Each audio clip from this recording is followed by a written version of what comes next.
Halo, salam matematika. Ketemu lagi dengan Pak Wandri. Di video ini kita akan membahas soal prediksi ulangan ya di Teorema Pythagoras kelas 8. Ada 5 buah soal. Kita akan membahas dan belajar dari pembahasannya ya.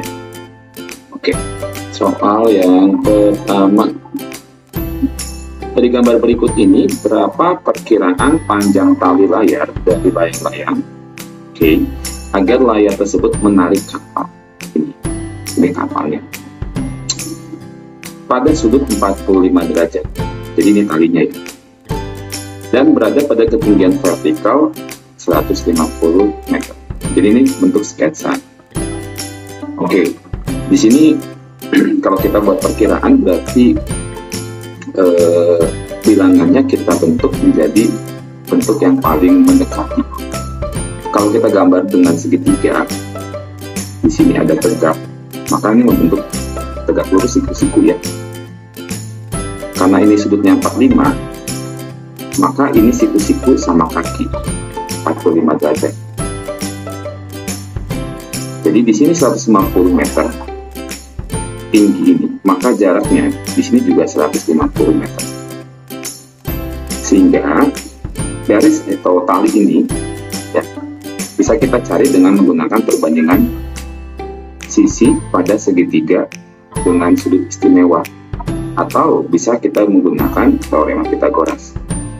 Katakanlah ini X ya. Mudahnya dengan perbandingan sisi ya. Jadi kita bandingkan saja. Saya X per 150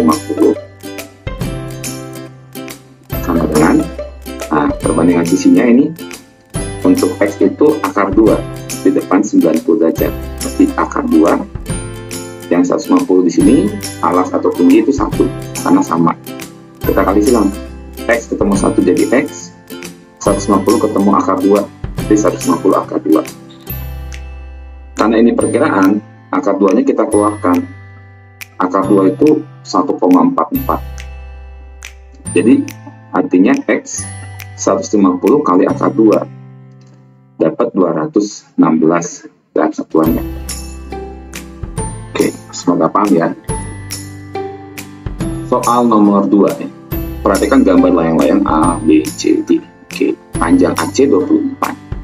Artinya dari kiri ke kanan 24, berarti di sini 12. Ini 12. Panjang AB 13. Kita tulis di sini 13.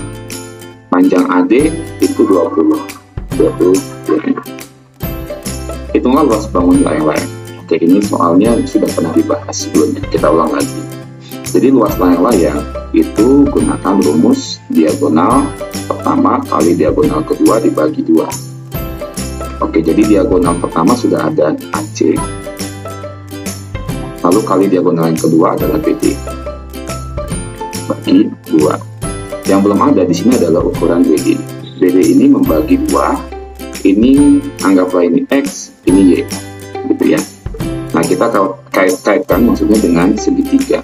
Berarti di sini X bisa menggunakan 13 kuadrat kurangi 12 kuadrat ya, jika siku-siku di sini. Atau tripel Pythagoras kita sudah hafal ya. 13, 12, maka ini 5. Begitu juga dengan yang bawah segitiga ini. Kita anggap ini juga siku-siku. Maka di sini kita ingat 12, 20, di sini satu lagi adalah 16. Sehingga panjang BD kita bisa artikan dari X ditambah Y. X tambah Y berarti 5 tambah 16. BD adalah 21. Bisa ya? Oke, jadi sekarang kita sudah punya kedua diagonalnya.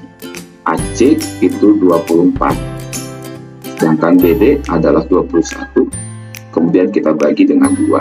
Oke, kita hitung 24 dan 12 kita bagi bersama dengan 2, jadi 12 gitu ya. 12 kali 21 dapat 252, satuannya cm persegi. Oke, mudah ya.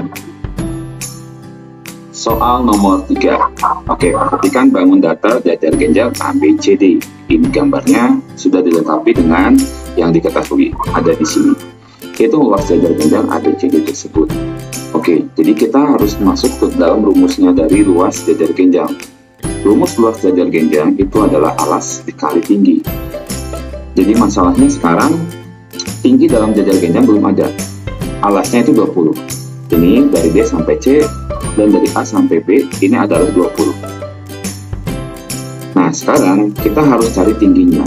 Berarti kita gunakan konsep Pythagoras, harus menemukan segitiga. Perhatikan segitiga AEB.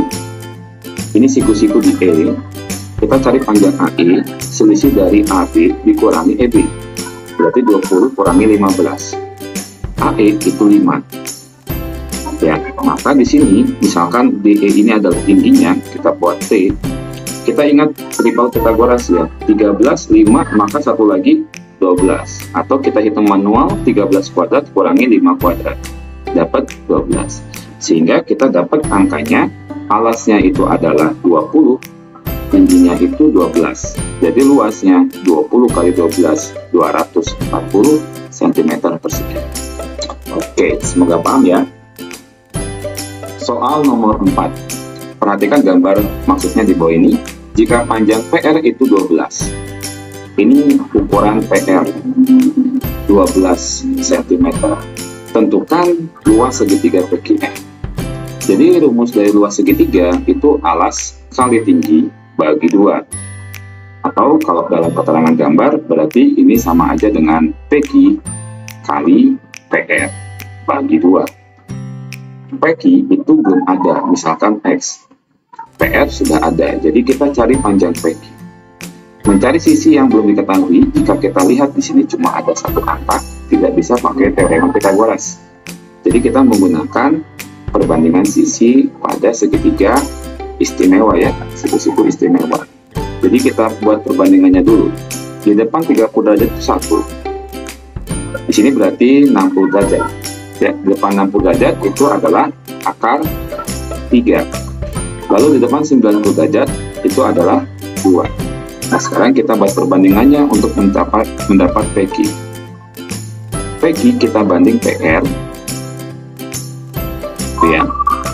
Maka di sini perbandingan PQ-nya adalah akar 3, PR-nya adalah 1. Jadi PQ itu adalah X ya, tadi X. Kita hapus X. Di X, sorry. Nah ini X per dengan 12 sama dengan akar 3 per 1. Maka X kali 1 ya X, 12 kali akar 3. Nah, jadi kita sudah punya ukuran PQ atau X ini, kita masukkan saja. Berarti 12 akar 3 dikali PR-nya itu adalah 12. Kita bagi 2. Ini 12 dan 2 kita bagi aja, dapat 6. Ya, 12 akar 3 kali 6 itu dapat 72. Belakangnya tetap aja ada akar 3 dengan satuan cm persegi. Oke, semoga paham ya. Soal nomor 5, soal yang terakhir ya. Sebuah kapal berlayar dari pelabuhan Ambu. Misalnya di sini Ambu. Ya. Menuju arah barat, barat itu berarti kiri. Sejauh 100 mil, katakan ini 100 mil, jaraknya seperti ini. Ke pelabuhan ini beta. Lalu dari beta ke arah selatan sejauh 50 mil. Ini ke arah pelabuhan Cinta namanya. Jaraknya 50 mil. Kemudian dari Cinta ke arah timur berarti ke kanan 170, berarti lebih dari 100 ya. Perkiraan saja. Segini 100, berarti 170 kurangi ya segini ya. Ke pelabuhan Delta. Jaraknya 170 mil. Nah, dari Delta ke arah utara 290 mil, berarti ke atas. Katakan sampai sini. Ini pelabuhan Eko namanya. Akan pelabuhan Eko. 290 mil. Oke, yang ditanya jarak terdekat dari Ambu sampai ke Eko. Ambu sampai ke Eko itu ini. Oke, yang garis biru ini. Nah, jadi soal ini sebenarnya hanya menemukan segitiga dalam gambar yang kita buat gitu. Ini 290 dari atas ke bawah, ini 50. Jadi kalau kita potong sampai di sini, jaraknya dari Eko sampai yang biru ini itu 290 kurangi 50. Di sini dapat 240 mil. Nah, gitu ya. Nah, ini garis yang warna pink ini sama saja dengan 170 kurangi 100. Dapat 70 mil. Sehingga di sini akan membentuk segitiga siku-siku. Kalau kita anggap nolnya nggak ada, misalkan, maka di sini 24, ini 7. Nah, ini adalah jarak yang warna biru tadi, misalkan X. Ya, kita gunakan teorema Pythagoras atau menggunakan triple Pythagoras. Kita sudah tahu X-nya adalah 25. Karena tadi di awal dikurangi nolnya, maka kita tambah lagi nolnya. Ya. Boleh dicoba dengan teorema Pythagoras, tapi kalau sudah hafal triple Pythagoras, oke, sudah bisa membantu jawabannya. Oke, 5 soal sudah kita bahas prediksi ulangan untuk teorema Pythagoras. Selamat berlatih dan selamat belajar. Sampai jumpa pada video selanjutnya. Salam matematika.